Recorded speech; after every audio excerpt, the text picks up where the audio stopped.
Welcome back to Face the Nation. We turn now to Republican Senator Roger Marshall, who joins us this morning from Wichita, Kansas. Welcome to Face the Nation. So, Margaret, great to be with you. I know it's going to be a great discussion. Yeah, I know you were an OBGYN in practice for decades before you ran for office.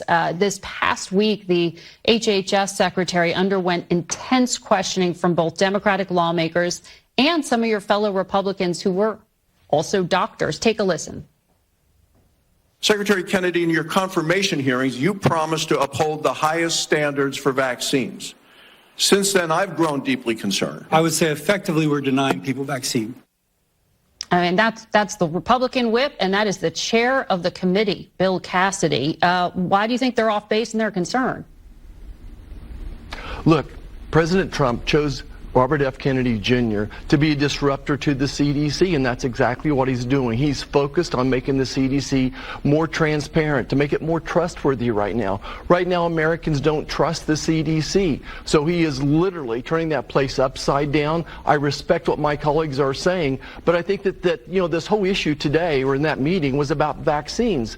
In my humble opinion, not every person needs every vaccine. And I don't think there's many children out there that need 76 jabs by the time they're old enough to vote.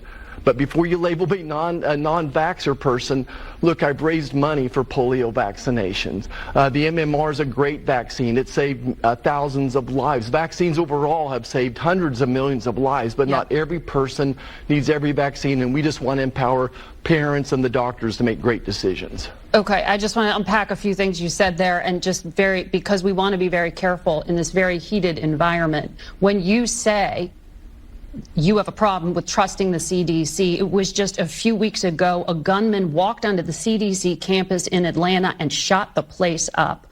Do you care to respond to that? And do you think that we need to be careful when we are discussing the CDC and public health officials right now? Well, look, of course I condemn that shooting, but the lack of confidence in the CDC goes back to what the CDC did during COVID. They misguided us, maybe lied to us even, about the origins of COVID and how to treat it as well. And the vaccine, they overpromised what the vaccine could do as well. So that's where the distrust is. And now Bobby Kennedy's in there trying to clean up that distrust and trying to give American parents and grandparents and the doctors the right information, transparent information to make good decisions. Okay, just before we talk about other vaccines specific to COVID and what you just said, with the CDC, the pandemic was during the Trump administration. It began during the Trump administration, and Operation Warp Speed was a presidential directive by Trump, which some of your fellow Republicans say he deserves the Nobel Prize for because it stopped the pandemic. So did you trust the CDC and Operation Warp Speed under President Trump, or are you saying you don't think the president deserves the prize for that shot? Yeah, look, President Trump absolutely deserves a Nobel Prize. That vaccine saved millions of lives. Okay, but it's such a different time. That's something that sounded very contradictory to that. I disagree with you. I think it's such a different time today than it was 5 years ago. 5 years ago, we had a novel virus. None of us had any immunity to it. It was a strange virus made in a lab in Wuhan, China. But today, on average, Americans have had COVID 5 times. We now have natural immunity to it, and not everybody needs the vaccine. So both things can be true. And that's why when you have people who don't understand science, that don't understand medicine, why they don't get it. It was a different day then than it is today. Okay, but people do understand that when they go into their pharmacy and have a problem getting a shot, because in many states they are now told they need to go back and get a prescription, that the effect here of the Kennedy policies are making it more difficult, even if they fall into categories where they should be able to get a shot. You would acknowledge that. Yeah. Yeah, I think you're making this way too complicated. That, look, vaccines are a medicine, and just like you need a prescription to get a GLP-1. Right, you said he's disrupting, but effectively what you were hearing the Republican whip John Barrasso and the Republican Senator Bill Cassidy talk about was the interruption of the availability of vaccine. Cassidy said, I would say effectively we're denying people vaccines. So that's not Margaret Brennan, that's Bill Cassidy. Yeah, look, I disagree, respectfully disagree. Think about this. What the CDC is now saying is you're over the age of 65, you can have the vaccine. It's interesting that the UK and France have set 75 and 80 as the age. So all you need to do is email or call your doctor's nurse and get a prescription, and you should be able to get it. If you're over the age of 6 months, it's probably a good idea to talk to your doctor, and all your nurse has to do is look at the chart and say, oh, little Johnny's got asthma, definitely needs the vaccination as well. So I think we're making this way too complicated. Why does everybody lose their minds when it comes to COVID vaccine? Why can't we let the doctor and the parents decide, let the patients decide? There's so many more important things out there we should be talking about. Chronic diseases, 20% of our adolescents have obesity, mental health problems, and are on a prescription drug. There's so many more things to talk about than just COVID vaccines. No, but I think we're conflating a few things, including the operational aspect of this. I think people get frustrated with their insurance companies. I think people get frustrated with their pharmacies and the implementation of health policy, and you know that that's more complicated than just saying we're changing a few things here. There are big implications, and I want to talk to you about it because you said you like the MMR vaccine, you like DPT, polio, smallpox.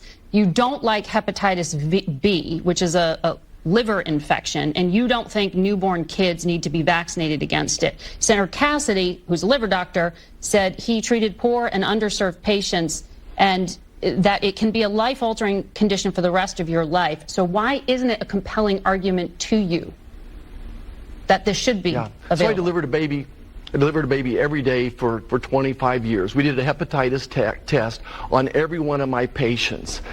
At the time of delivery, if that mom has a negative hepatitis test, she's in a stable monogamous relationship, she's not doing IV drugs, she's not letting her baby going to play in a sandbox full of used needles, then there's zero chance that that baby's going to have hepatitis. Now, there's other moms or other babies that do need it, okay? We need to be more specific. We can't be overly prescriptive. If that mom has not had prenatal care, if she's an IV drug abuser, if she's not in a stable relationship, a whole lot of reasons, but we need to pick and choose. Not every baby needs a hepatitis vaccine.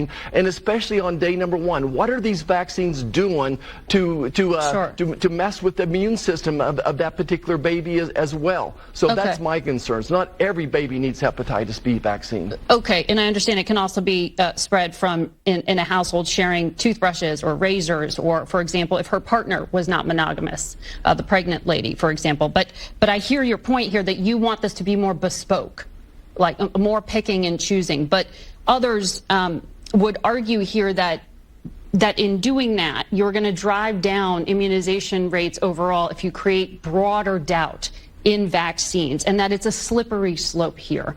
Are you at all concerned that that is going to be the takeaway? Look, Anthony Fauci did more to create vaccine hesitancy than Bobby Kennedy will do in his 4 years or 8 years, however long he is as secretary. That's where the problem is. So don't blame Bobby Kennedy for the problems created by Anthony Fauci. But I'm just telling you. I'm asking you about what you said about the hepatitis B vaccine.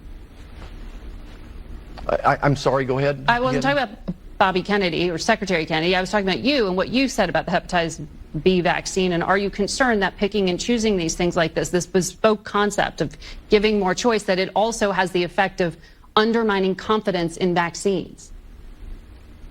Yeah, I think there's a big difference between Democrats and Republicans. Democrats want a one-size-fits-all prescription for everybody. And I'm telling you, not everybody reads the book. It does exactly like that. I have confidence in doctors, in nurses, and parents and grandparents to make these decisions. I don't think that we should have one government policy that dictates every one of these vaccines. I think local policy, local schools, if they want to have requirements, what Florida did was a bridge too far. Okay. But how about just a little common sense? Just a little common sense would go a long ways here. Okay, because President Trump said he had some doubts about that Florida statement you just mentioned there too, and that he likes a lot of vaccines. Before I let you go, Secretary Kennedy founded this group that is arguing that women taking Tylenol or acetaminophen might be putting their babies at risk. They claim there's a link to neurodevelopmental disorders. Would you tell a pregnant woman to take a Tylenol and not feel worried about it? Look, Tylenol is a Category B drug. I've given it to lots of patients. It's on the approved list. But that being said, I try to tell my patients, my pregnant women, not to take anything because we don't know what we don't know. I'm very cautious. You know, why do 20% of our children have some type of a mental health illness right now? Why do we have so many peanut allergies? Why do we have so many people with autoimmune diseases? So we don't know. What we don't know, we don't know. And I want gold standard studies to help us figure this out and sort it out. But as far as I know, Tylenol is okay in pregnancy. Thank you, Senator. We'll leave it there for today. We'll be right back.